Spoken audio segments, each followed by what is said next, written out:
of state, it's always pre-negotiated. So there have been negotiations held for quite a long time now on the outcome document for climate change conference coming up in Paris. Usually there are two elements to the outcome document, the preambular statement and then the operative paragraphs of the outcome document on which leaders are called to support or endorse at the conference itself.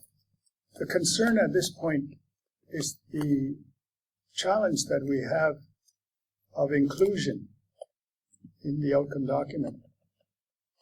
The challenge faces three elements, really, the three aspects. One is the indigenous people's voice, the human rights reference, and women as well specifically. So there's a proposed paragraph right now that's being proposed for the preambular section of the outcome document. And if I may, I'll just read it to you. It says, emphasizing the importance of respecting and taking into account human rights, gender equality, the rights of indigenous peoples, intergenerational concerns, and the needs of particularly vulnerable groups, including women, children, and persons with disabilities, when taking action to address climate change, as well as of aligning actions with the goal of promoting food security, restoration of degraded lands, national health policies, participation in environmental decision-making by civil society and individuals, and a just transition of the workforce and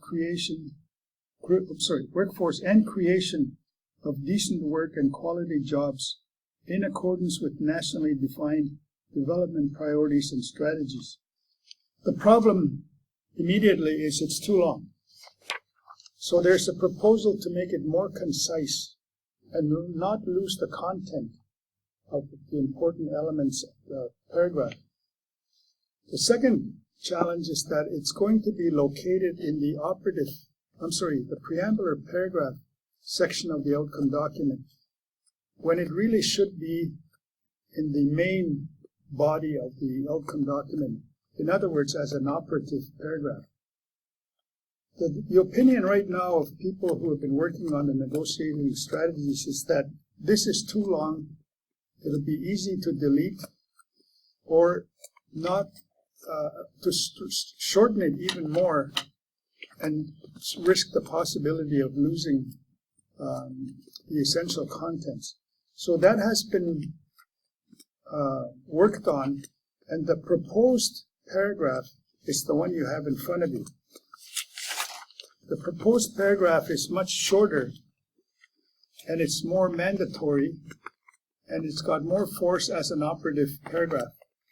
And it reads, all parties shall, in all climate change-related actions, respect, protect, promote, and fulfill human rights for all, including the rights of indigenous peoples, gender equality, and the full and equal participation of women, food security, and intergenerational equity, as well as a just transition of the workforce that creates decent work and quality jobs and upholds the integrity and resilience of natural ecosystems.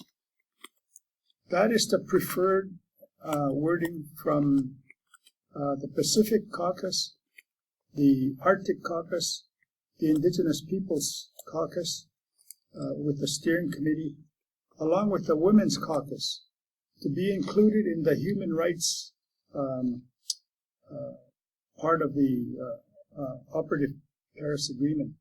So the request is for this assembly here, a very important assembly, because it's representing more than the Arctic region, actually, but also focused on the Arctic region, to indicate some support of preference for this paragraph to be located in the operative section and in the concise nature that it's being proposed now.